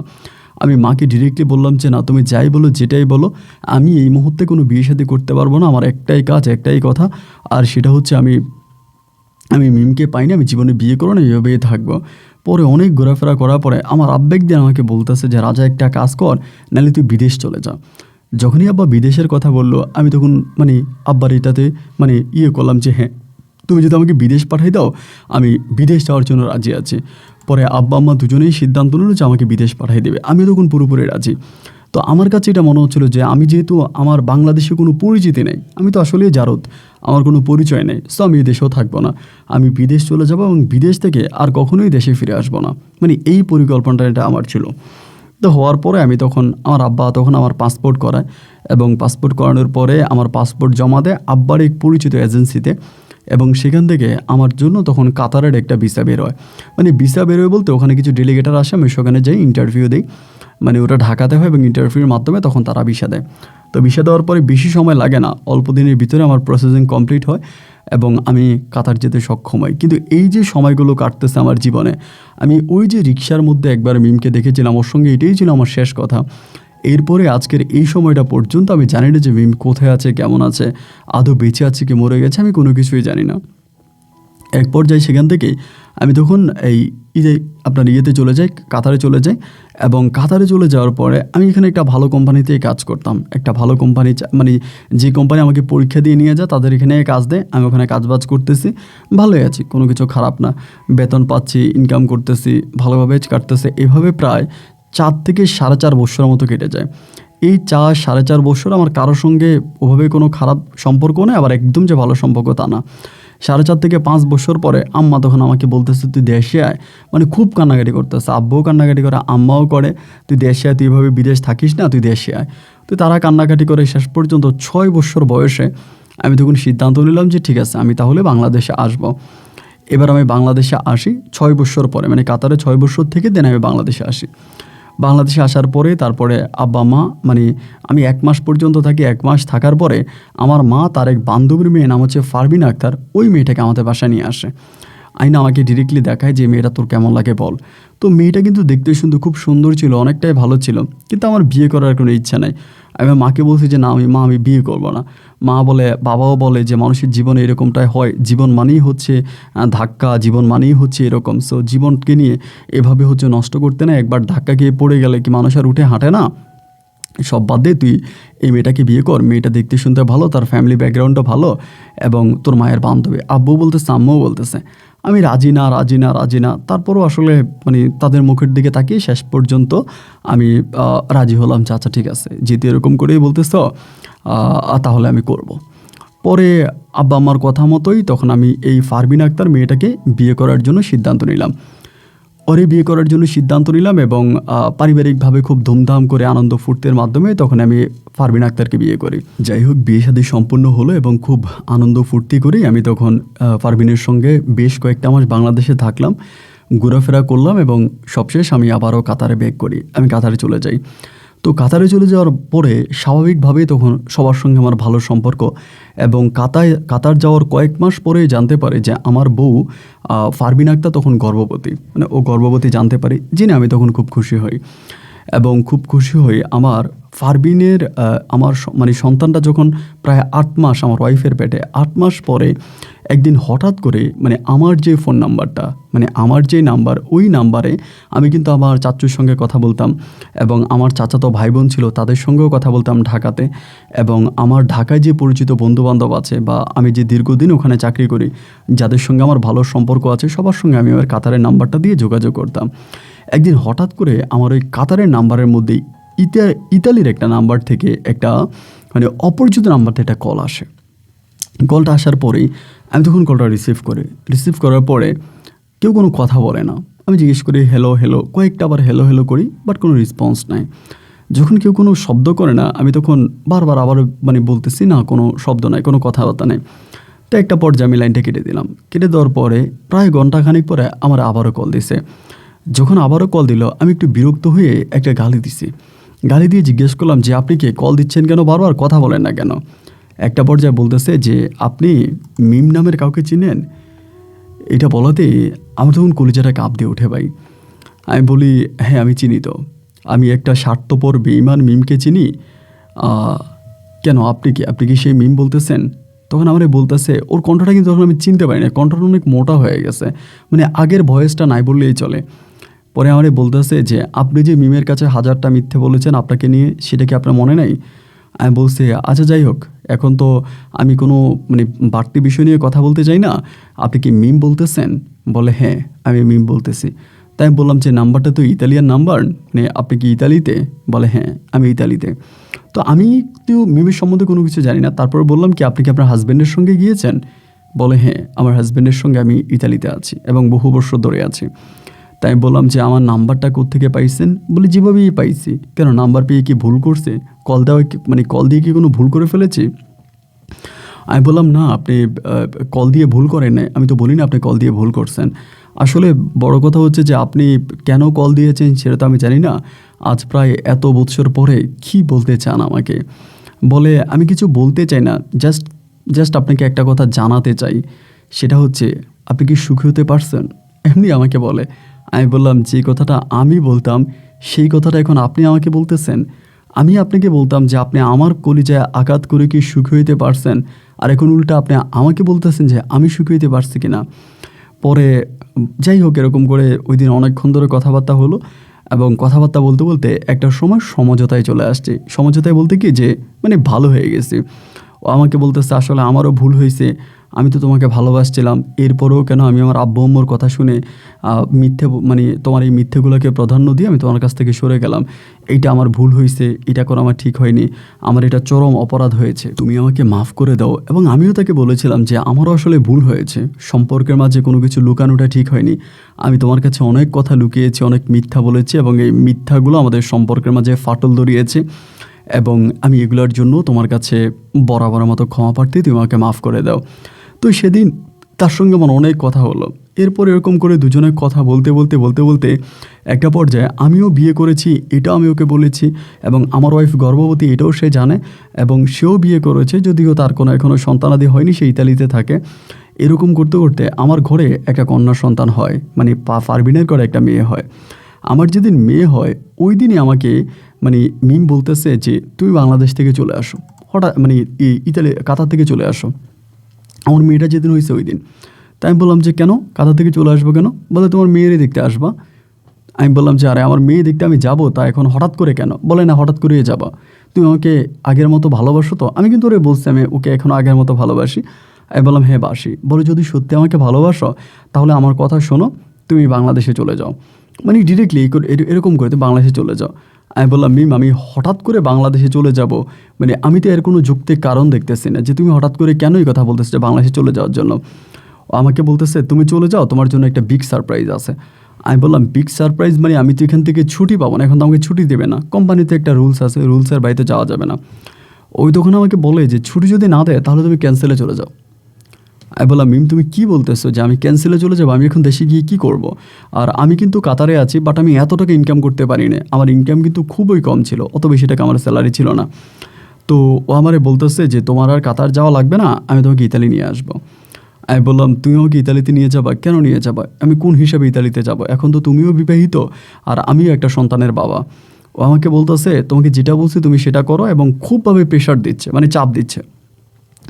ওর এরকম চাপ দেওয়ার পরে আমি তখন বললাম যে আচ্ছা ঠিক আছে তুমি এরকম করো না, ওকে ফাইন ঠিক আছে আমি তাহলে চলে যাব। মানে ওর কথাই শুনছি, শোনার পরে আমি তখন সিদ্ধান্ত নিলাম যে ফাইন আমি ইয়েতে চলে যাব, আপনার দেশে চলে যাব। সব কিছু ঠিকঠাক হলো এবং হওয়ার পরে আমি দেশে যাওয়ার জন্য পুরোপুরি প্রস্তুতি নিলাম। এবং কোম্পানি যেহেতু আমাকে ছুটি দেয় না, আমি ক্যান্সেল হয়ে গেলাম, মানে কোম্পানিতে ক্যান্সেল দিলাম। ক্যান্সেল দেওয়ার পরে আমি তখন বাংলাদেশে চলে গেছি। এবং বাংলাদেশে যাওয়ার পরে ক্যান্সেলে চলে গেছি, এটা কিন্তু আব্বা আম্মাকে বলি নাই, তারা তো গ্রামেই আছে। আমার আব্বা আম্মা সবাই বলতেছে তুই গেলি তো এখনও 2 বছর হয় নাই, তুই কেন চলে আসলে? আমার আম্মাও বলতেছে, আমি এগুলো কোনো কিছু বলি না। কিন্তু রাত দিন মিলিয়ে আমি তখন এই মিমের সঙ্গে ফোনে কথা বলি। এভাবে কথা বলতেছি প্রায় 4 মাস পেরিয়ে গেছে। আমার আব্বা আম্মা তখন আমাকে বলে কিরে তুই কি আর যাবি না? আমি তখন বলি যে না আমি একবারে চলে আসছি। তখন আব্বা আম্মা রাগারাগি করে যে তুই একবারে কেন চলে আসলি, তোর একবারে আসার দরকার ছিল কি, এইটা সেটা, আমি আর মানে যাচ্ছি না। এরকম করে তখন আমার বউ কিছুটা বিষয় সন্দেহ করে ফেলে, মানে ঝামেলা করে ফেলে যে আমি ফোনে বেশি কথা বলি, ও আমার ফোন চেক করার চেষ্টা করে বা বিভিন্ন বিষয় নিয়ে কথা কাটাকাটি হয়। একটা পর্যায়ে তখন আমার আব্বা আম্মার কাছে বিচার দেয়। যেহেতু ওর মায়ের সঙ্গে আমার মায়ের খুব ভালো মানে বন্ধুত্বপূর্ণ সম্পর্ক, সেখান থেকে আমার মা তখন আমাকে জিজ্ঞেস করে তুই কার সাথে ফোনে কথা বলিস? আমি তখন কোনো কিছু বলি না। এই নিয়ে তখন এই ফারবিনের সঙ্গে আমার ঝগড়া ঝাঁটি ঝামেলা, মানে খুব প্রবলেম হইতেছে। হওয়ার একটা পর্যায়ে আমি তখন এই বিষয়গুলো মিমের সঙ্গে শেয়ার করতাম যে মিম ফারবিন তো আমার সঙ্গে এরকম করে, আমি তো আর পারতেছি না, বা আমাদের মাঝে এরকম সমস্যা হচ্ছে। তখন মিম আমাকে বলে একটা কাজ করো, তুমি ফারবিনকে ছেড়ে দাও। মানে ডিরেক্টলি আমাকে বলতেছে। আমি বললাম এটা তুমি কি বলো, আমি ফারবিনকে ছেড়ে দিব? আমার একটা সন্তান আছে, আমার সন্তানটার কী হবে? ও আমাকে বলে সন্তান বেশি না আমি বেশি, ফারবিন বেশি না আমি বেশি?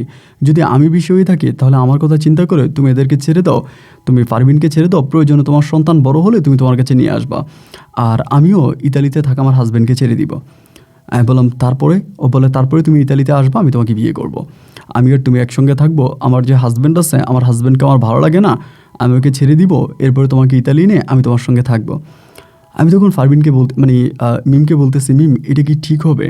আমার তো মনে হয় এটা ঠিক হবে না, এটা তো অনেক বড় সমস্যা হতে পারে।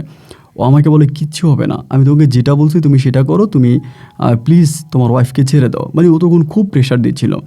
তো ওর প্রেশারে পড়ে আমি তখন সিদ্ধান্ত নিলাম যে ফাইন ঠিক আছে, যেটা বলতেছে আমি সেটাই করব।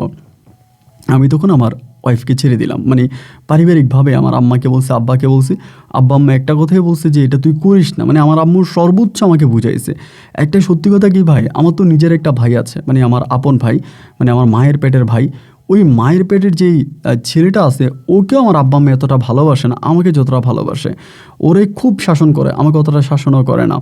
তো দেখা যায় যে আমি তাদের কাছে সবসময় বড় ছেলের জায়গায় ছিলাম। তারপরও আমি আমার ইচ্ছায় প্রাধান্যতা দিয়ে আমার আব্বা আম্মা তখন শেষ পর্যন্ত পারভিনের সঙ্গে আমাকে ডিভোর্স করাই দেয়।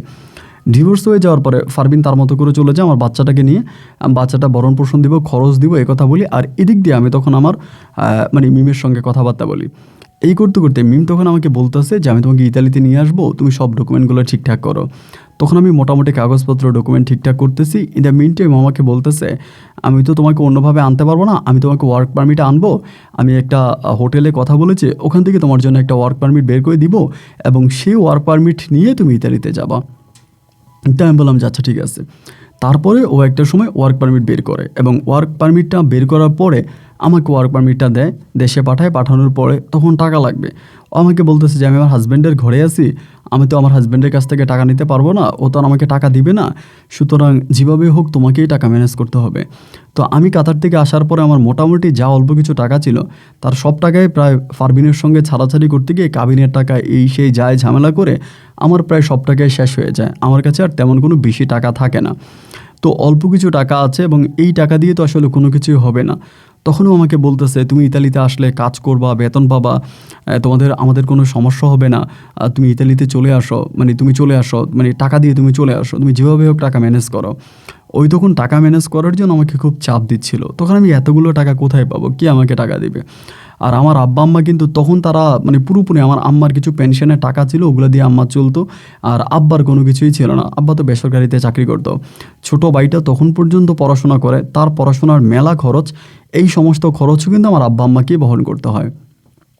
পরে শেষ পর্যন্ত আব্বা আম্মাকে আমি বললাম যে আমি এমন এই ইতালিতে যাব, আমি একটা ভিসা পাইছি এবং ভালো ওয়ার্ক পারমিটও আসছে, আমি সেখানে যাব।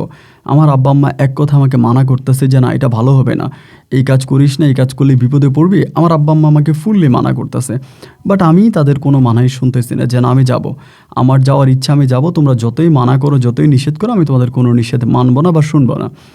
একটা পর্যায়ে আমি ফুললি সিদ্ধান্ত নিয়ে নিলাম যে না, আমি যাবই যাব। পরে আমার আম্মা ঋণ করতেছে, জমানো টাকা ছিল ওগুলো দিয়েছে, ঋণ করতেছে, আব্বু সুদের উপরে টাকা নিচ্ছে। এইভাবে তারা খুব কষ্ট করে সে সময় আমাকে প্রায় 16 লক্ষ টাকা ব্যবস্থা করে দেয়। মানে খুব কষ্ট হয় আমার আব্বা আম্মার 16 লাখ টাকা ম্যানেজ করতে, তাদের জীবন বেরিয়ে যায় এমন একটা পরিস্থিতি। 16 লাখ টাকা ম্যানেজ করে আমাকে দেয়। দেওয়ার পরে আমার আম্মা শুধু আমাকে একটা কথাই বলছে যে তুই যদি এই টাকা পরিশোধ করতে না পারিস, তাহলে তোর আর আমার, মানে আমাদের হাজব্যান্ড ওয়াইফের, তোর আব্বা আম্মার, আমাদের দুজনের কিডনি বিক্রি করতে হবে, চোখ বিক্রি করতে হবে, তাছাড়া আমরা এই টাকা পরিশোধ করতে পারবো না। খুব কান্নাকাটি করতেছে। আমি বললাম আচ্ছা ঠিক আছে, কোনো সমস্যা নাই, আমি ইতালিতে গিয়ে তোমাদের সব ঋণ পরিশোধ করব। তখনও কিন্তু মনের ভিতরে একটা ভয় লাগতেছিল ভাই, যে মিম আসলে আমাকে ইতালিতে নিবে কিনা, আমি ইতালিতে যেতে পারবো কিনা, বা ও আমাকে আবার ছেড়ে দেয় কিনা। কারণ ওর তো সিদ্ধান্তের কোনো ঠিক নাই, হয়তো হুট করে সিদ্ধান্ত চেঞ্জ করে ফেলবে, তখন আমার কি হবে? আমি তখন অনেকটা ভয়ও পাচ্ছিলাম এবং আল্লাহ আল্লাহ করতেছিলাম যে আল্লাহ কী করা যায়, কোন পথে যাওয়া যায়। এইভাবে সময়গুলো কাটতে কাটতে দিন রাতগুলো পার হতে হতে একটা পর্যায়ে মিমকে আমি খুব প্রেশার দিচ্ছিলাম যে তুমি একটু তাড়াতাড়ি করো, কারণ হচ্ছে মানে আমি ভয় পাচ্ছিলাম যে ও আবার আমাকে হুট করে মানা করে দেয় কিনা। তো এই করতে করতে আলহামদুলিল্লাহ একটা পর্যায়ে সব কিছু ঠিকঠাক হয়েছে। ওই ডকুমেন্ট সব ঠিক করছে, করে আমাকে বলে যে আমি সব কিছু ঠিক করছি এবং আমিও ইন্ডিয়াতে গেলাম এবং আমার ভিসা হয়ে গেছে এবং আমি ইতালিতে গেছি। যাওয়ার পরে যে হোটেলে আমার চাকরি, আমি বরাবরের মতো হোটেলে ঢুকলাম। ঢোকার পরে ওই হোটেলের নিয়ম অনুযায়ী আমাকে একটা রুম তো হলো, আমি ওই রুমে আছি এবং ইতালিতে যাওয়ার 4 দিন পরে মিম তখন আমার সঙ্গে দেখা করতে আসে।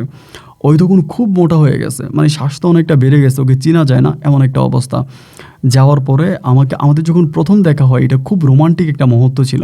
ও খুব সাদা একটা ড্রেস পরে আসে এবং আসার জন্য আমার জন্য লাল গোলাপ নিয়ে আসে। খুব রোমান্টিক একটা মুহূর্ত আমাকে দিল, আমি ওকে জড়িয়ে ধরলাম এবং আমাদের মাঝে আবারও সেই পুরনো আমেজ ফিরে আসলো। এই করতে করতে আস্তে আস্তে করে সময়গুলো পাস হইতে আসে। আমি তখন ওরে পড়ে আছি, ওই তখন ওর হাজব্যান্ডের সঙ্গে থাকতেছে, আর আমি এখানে একটা হোটেলে চাকরি করি এবং এভাবে আমি তখন আমার মতো করে চলতেছি। আমার তো তখন ওই যে ওয়ার্ক পারমিটের উপর আমি পড়ে আছি। এই করে দিন আর রাতগুলো কাটতেছে। একটা পর্যায়ে ও আমার কাছে আসে, আমার সঙ্গে রাতের বেলায় থাকেও এবং এরকম করতে করতে আমাকে একটা সময় বলে কি যে আমি তোমাকে বিয়ে করব। তো আমি বললাম যে কীভাবে বিয়ে করবা? তা আমাদের কোনো কাগজপত্র হয়নি। ওই ইতালিয়ান একটা মসজিদে গিয়ে একটা মিশরের একটা হুজুর ছিল, ওই মিশরি হুজুরের মাধ্যমে আমরা দুজনে কলমা পড়ি। জাস্ট কলমা পড়ি, কোনো কাবিন বা ওরকম কিছু না। কলমা পড়ার পরে ও আমার সংসারও করতো, মানে আমার ঘরেও থাকতো, একইভাবে ওর যে আগের হাজব্যান্ড ছিল ওই আগের হাজব্যান্ডের সঙ্গেও থাকতো, এই দুজনের সঙ্গেও তখন থাকতো। এরকম করতে করতে মানে আমার ভিতর তখন একটা পর্যায়ে মনে হলো যে না, এটা কেন হবে? তুমি তোমার হাজব্যান্ডের সঙ্গে থাকতেছো, আমার সঙ্গে থাকতেছো এবং দুটো জায়গায় তুমি একইভাবে মানে থাকতেছো, এটা আমার কাছে ভালো লাগে না। সো তুমি এখান থেকে চলে আসো, আমি এভাবে তোমাকে রাখতে পারবো না। ওই তখন আমাকে বলতেছে যে এটা তুমি কি বলো? আমি বললাম যে না, তুমি চলে আসো, তুমি এখানে থাকবা কেন? তুমি ডিরেক্টলি আমার কাছে চলে আসো, আমার সঙ্গে থাকবা, তোমার ওখানে থাকার দরকার নেই। আমি ইতালিতে প্রায় আপনার 1 বছরের মতো ছিলাম। 1 বছর প্রায় আপনার 1 মাস 2 মাস এরকম হবে। ওই পর্যায়ে আসার পরে একদিন হঠাৎ করে আমাকে বলতেছে যে, মানে ডিরেক্টলি আমাকে বলতেছে যে রাজা, তুমি একটা কাজ করো, তুমি দেশে চলে যাও। তাই আমি বললাম যে তুমি এটা কী বলতেছো, হঠাৎ করে আমি দেশে চলে যাব, কারণ কি? ও আমাকে বলে যদি বাঁচতে চাও তাহলে দেশে চলে যাও এবং আমিও তোমার সঙ্গে চলে যাব। তা আমি তখন বললাম যে মিমি, এটা কী বলতেছো তুমি, হঠাৎ করে আমি দেশে চলে যাব, আমি আসলাম কয়েকদিন হলো মাত্র। আমাকে বলতেছে তুমি প্লিজ চলে যাও, তুমি যদি না যাও তাহলে তুমিও জেল খাটবা, আমিও জেল খাটবো, আমাদের নামে মামলা হয়ে যাবে, আমরা কখনোই কেউ কাউকে পাবো না এবং আমরা আমাদের খুব ঝামেলা হবে। তুমি আবার আসতে পারবা, তোমার ভিসার মেয়াদ আছে, তুমি যাও এবং আমিও আসতেছি। তখন তো আমি ধরেন পুরোপুরি মিমের উপরে ডিপেন্ড। ও যা বলতেছে আমি তাই করতেছি এবং ওর কথার বাইরে আমি কিচ্ছু করি না। ও যেভাবে বলে আমি সেভাবে কাজ করি। আমি তখন তারে বললাম যে, "মিম, তুমি হুটহাট করে এমন সিদ্ধান্ত নিচ্ছ? মানে আমি আসলাম মাত্র ১ বছর সামথিং কয়েক মাস হলো, আমি এখনই চলে যাব।" মানে ওর কথা হচ্ছে যে ও আমাকে দেশে পাঠানোর জন্য পাগল হয়ে গেছে। ও আমাকে একটা কথাই বলতেছে, যেরকমভাবে সেম আমাকে কাতার থেকে নিয়ে আসছে। "যদি আমাকে পেতে চাও, আমার সঙ্গে সংসার করতে চাও, আমার সঙ্গে থাকতে চাও তাহলে এটা করো।" আর এখনও সেম কথাই বলতেছে যে, "যদি তুমি আমার সঙ্গে থাকতে চাও, আমাদের জীবনটা সুখের করতে চাও তাহলে তুমি বাংলাদেশে চলে যাও। মানে তুমি চলে যাও।" ও আমার কাগজপত্র ছিঁড়ে ফেলায়, আমার পাসপোর্ট মানে আচার দেয়, মানে খুব একটা ঝামেলা করতেছে। পরিশেষে আমি দেখলাম ও যেহেতু এরকম সিনক্রেট করে, আমি বললাম যে, "আচ্ছা ঠিক আছে, সমস্যা নাই, আমি তাহলে যাব।" তো এক পর্যায়ে আমি তখন মানে কোম্পানি তো আমাকে এই মুহূর্তে ছুটি দেবে না বা ওরকম কিছুই না। আমি তখন কোম্পানিকে না জানিয়েই মানে ভিসাটা আমি জানি আমার ভিসাটা হয়তো বাদ হয়ে যাবে বা আমি আর আসতে পারবো না। কারণ কোম্পানি আমাকে হয়তো আর আসতে দিবে না। আমাকে ক্যানসেল বা অন্য কিছু একটা করে দিবে। তখন আমার কিন্তু কাগজপত্র ওভাবে হয়নি। শুধু টেম্পোরারি একটা কাগজ হইছে। তো আমি তখন সেখান থেকে আপনার নিজের ইচ্ছে ইতালি থেকে চলে আসি দেশে। দেশে আসার পরে ও কিন্তু বলছিল যে আমার সঙ্গেই আসবে, কিন্তু আমার সঙ্গে আসে নাই। এরপরে আমি ওর সঙ্গে যোগাযোগ করতেছি, "মিম, তুমি কবে আসবা? তুমি কবে আসবা?" ও বলে, আমি আসবো, তুমি টেনশন করো না।" এবার যখন আমি ইতালি থেকেও বাংলাদেশে চলে আসছি, তখন আমার আব্বা-আম্মা আমাকে গালাগালি শুরু করছে। আমার সঙ্গে খারাপ ব্যবহার শুরু করছে। "তুই এগুলা কী করলি? কেন করলি? ইতালিতে গেলি, সেখান থেকেও চলে আসলি।" মানে আমার আব্বা-আম্মা তখন আর এগুলো নিতে পারতেছে না। তখন অনেক টাকা ঋণ। আমি ইতালিতে ছিলাম কয়েক মাস, কয়েক বছর, মানে ১ বছর সামথিং কয়েক মাস থাকার পর চলে আসছি। এখন যারা ঋণের টাকা পাইতো, তারা ঋণের টাকার জন্য আব্বা আমাকে চাপ দিতেছে যে, "আমাদের টাকা পরিশোধ করুন, আমাদের টাকা দেন," এটা সেটা। আমি তখন মিমকে ফোন করি, "মিম, আমার আব্বা-আম্মা তো এরকম ঝামেলা করতেছে ঋণের টাকার জন্য। আমাকে বলা, আমি তোমার জন্য টাকা পাঠাবো। তুমি ওয়েট করো, আমি তোমার জন্য টাকা পাঠাবো।" এটা সেটা বলে টাকা পাঠাবে বলে ও আর টাকা পাঠাচ্ছে না। এভাবে প্রায় ৪ মাসের মতো হয়ে গেছে। ও দেশে আসে না, টাকাও পাঠায় না। ও দেশে আসে না, টাকাও পাঠায় না। আমি তখন বললাম যে, "আয় হায়! আমার জন্য তো বড় বিপদ। আমার জন্য তো বড় বিপদ। এখন আমি কি করব? এখন কি করব? আমার তো একটা বুদ্ধি ব্যবস্থা করতেই হবে। এভাবে তো থাকা যাবে না।" আমি তখন করলাম কি, যেহেতু আমার একটা টেম্পোরারি পেপার ছিল, ওই টেম্পোরারি পেপার দিয়ে আমি পুনরায় আবারও ইতালিতে ঢোকার জন্য চেষ্টা করি। কিন্তু এবার যখন আমি ঢোকার জন্য চেষ্টা করি, আমি টিকিটও কাটি। টিকিট কাটার পরে টার্কি এয়ারলাইন্সের একটা টিকিট কাটি। সেই টার্কি এয়ারলাইন্সের যেই ফ্লাইটের ওদের যে অফিস ছিল, মানে এয়ারপোর্টের ভিতরে যে বোর্ডিং ছিল, ওই বোর্ডিং থেকে আমাকে তখন তারা ক্যানসেল করে দেয়।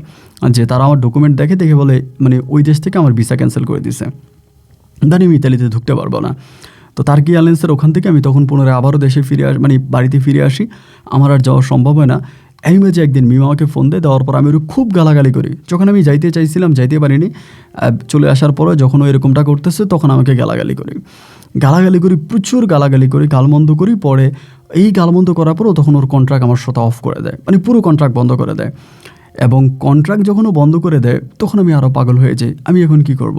আর এদিক দিয়ে এমন কোনো দিন নেই যে মানুষ আসে না আমাদের ঘরে টাকার জন্য। আমার আব্বুকে ধরে, আম্মুকে ধরে, মানে আমাদের ওই টাকার জন্য খুব ঝামেলা করতেছে, প্রচুর ঝামেলা করতেছে। পরে চিন্তা করছি যে না, এভাবে তো আর হবে না। আমি জীবনে ভুল তো আর কম করলাম না। আমার তো ভুলের কোনো শেষ নাই। যা করার, যেটা করার করছি, এখন আমাকে এটা থেকে উঠতে হবে। আমি তখনই কাজ করতে শুরু করি। তবে আমাদের যে পরিমাণে ঋণ ছিল, আমি সামান্য কাজ করে এই ঋণ পরিশোধ করা সম্ভব হয় না। খুব চেষ্টা করে কাজ করার জন্য বিভিন্ন জায়গায় যাই, অল্প টাকা বেতন বা ওরকম কোনো সুযোগ সুবিধা নাই। আর এদিক দিয়ে মিমের সঙ্গেও কোনো যোগাযোগ আমার আর হচ্ছে না। তখন আমি তো আমার বাবা মায়ের পালিত সন্তান, মানে তাদের ওই গর্বের সন্তান না। দেখা যায় আমার চোখের সামনে আমার মাকে তুলে নেওয়ার জন্য মানুষ আছে, আমার আব্বাকে তুলে নেওয়ার জন্য মানুষ আছে। আমার ছোটো ভাইয়ের পড়াশোনা বন্ধ হয়ে যায়, আমার ছোটো ভাইয়ের জীবনও নষ্ট হয়ে যায়। এই করতে করতে পরে বাহার নামের একজনই, মানে হিজড়া আর কি, উনি পুরুষ হিজড়া, ওনার সঙ্গে তখন আমি কথা বলি। উনি ঢাকার একজন মানুষ, ওনার সঙ্গে আগ থেকে আমার পরিচয়। তিনি তখন আমাকে একটা সুযোগ দেয় যে আমার একটা জেন্ডার পরিবর্তন করতে হবে, মানে আমাকে উনি হিজড়া বানালে পরে আমি আবার এই ঋণ পরিশোধ করতে পারবো। মানে একে আপনাকে জাস্ট সংক্ষেপ করে বলি। পরে ইনার মাধ্যমে, বাহারের মাধ্যমেই তখন আমি ইন্ডিয়াতে যাই এবং ইন্ডিয়াতে যাওয়ার পর আমি আমার জেন্ডার পরিবর্তন করে আমি তখন বাংলাদেশে ফিরে আসি। এটা অনেক বড় একটা প্রক্রিয়া। যাই হোক, এরপরে বাংলাদেশে ফিরে আসার পরে তখন আমি মোটামুটি যে টাকা ইনকাম করতেছি, ওই টাকা দিয়ে একটা পর্যায়ে আমি আমার পরিবারের ঋণটা পরিশোধ করতে পারি। আমার আব্বা আম্মাকে আমি মরণের হাত থেকে বাঁচিয়ে আনতে পারি। কিন্তু আব্বা আম্মার ঋণ পরিশোধ করে আব্বা আম্মাকে ভালো জায়গায় নিয়ে আসি। কিন্তু আমি আর সেই যে আমি বাড়ি থেকে বের হয়েছিলাম, এরপর থেকে আজকের এই দিনটা পর্যন্ত আমি আর বাড়িতে ফিরে যাইনি। এখন আমি ঢাকাতে আছি এবং একজন হিজড়া হিসাবে আছি। আমাদের অনেক কাজ আছে, আমাদের অনেক কাজ আছে, সেগুলো আপনাকে বলতে চাই না। শুধু এতটুকুই বলি যে আমি একজন হিজড়া এবং আমি আমার আব্বা আম্মা ঋণ পরিশোধ করেছি, আব্বা আমাকে ভালো রেখেছি। এখনও তাদের সঙ্গে ফোনে কথা হয়, তারা ভিডিও কল দেয়, আমি তাদের সঙ্গে ভিডিও কলে কথা বলি না। কারণ তারা যদি আমার চেহারা দেখে বা কোনো পরিবর্তন পায়, আব্বা আম্মা খুব কান্নাকাটি করে আমাকে রাজশাহীতে যাওয়ার জন্য, তাদের সঙ্গে দেখা করার জন্য। আমি আর চাই না। এখন বেশিরভাগ সময় থাকি ইন্ডিয়াতে এবং বাকিটা সময় বাংলাদেশে মিলিয়ে কোনো রকম বেঁচে আছি। এবং আমার এই করুণ কাহিনীটা আপনাকে জানালাম। যদি পারেন আমার গল্পটা রেকর্ড করবেন। ভালো থাকবেন। আসসালামু আলাইকুম। প্রিয় বন্ধুগণ, সবাইকে অনেক বেশি ধন্যবাদ এ পর্যন্ত আমার সঙ্গে থেকে কলকাতার ভাই মোহাম্মদ রাজার জীবনের এই হৃদয় বিদারক করুণ বাস্তব গল্পটা শোনার জন্য। মানুষ একটা কথা বলে যে লোভে পাপ আর পাপে মৃত্যু। এই লোভ যে শুধু খাওয়ার প্রতি হয়, লোভ যে শুধু টাকার প্রতি হয় তা কিন্তু না। লোভ কিন্তু সব জিনিসের প্রতি আছে। আপনার হাতে একটা ভালো মোবাইল ফোন আছে, এটা দেখে আমার মনে লোভ জেগেছে। আপনি একটা ভালো গাড়ি চালাচ্ছেন, বাইক চালাচ্ছেন, লোভ হচ্ছে আমার। আপনি একটা ভালো বাড়িতে আছেন, লোভ হচ্ছে। আপনি একটা ভালো চাকরি করছেন, লোভ হচ্ছে। ঠিক তেমনি ভালোবাসার প্রতিও কিন্তু মানুষের লোভ আছে। অনেকেই বলে ভালোবাসা হয় নিঃস্বার্থ, কিন্তু আমি এটা মনে করি না। আমি মনে করি যে সবচেয়ে বেশি স্বার্থ বিরাজ করে ভালোবাসার মাঝে। মানে ভালোবাসা হচ্ছে সবচেয়ে বড় স্বার্থের খেলা, এবং এই স্বার্থের খেলায় মোহাম্মদ রাজা আজকে একজন হিজড়া এবং বলতে গেলে এক কথা একজন ভিক্ষুকও। সে তার সব কিছু হারিয়েছে শুধু স্বার্থের পিছনে দৌড়িয়ে। এবং রাজার জীবনটা আসলেই বেদনাদায়ক। আজ পর্যন্ত সে যদিও মোহাম্মদ রাজা, তার ধর্মের কোনো ঠিক নেই। সে কোন ধর্ম পালন করে, কোন ধর্মের মানুষ, সে সেটাও ঠিকঠাক মতো এখন পর্যন্ত আমাকে ক্লিয়ারভাবে বলে না। যাই হোক, রাজার জীবন নিয়ে বলতে গেলে আরও অনেক কথা, আমি আর না বলে অনেকটা সময় আপনাদের সঙ্গে ছিলাম। এই গল্প কেমন লেগেছে, এই গল্প নিয়ে ব্যক্তিগত কোনো মতামত থাকলে কমেন্ট বক্সে লিখবেন। দর্শক বন্ধুরা, আজ এখানে বিদায়। আপনাদের সঙ্গে আমার আবারও দেখা হবে নতুন দিন, নতুন কোনো গল্পে। আল্লাহ হাফেজ এন্ড আসসালামু আলাইকুম।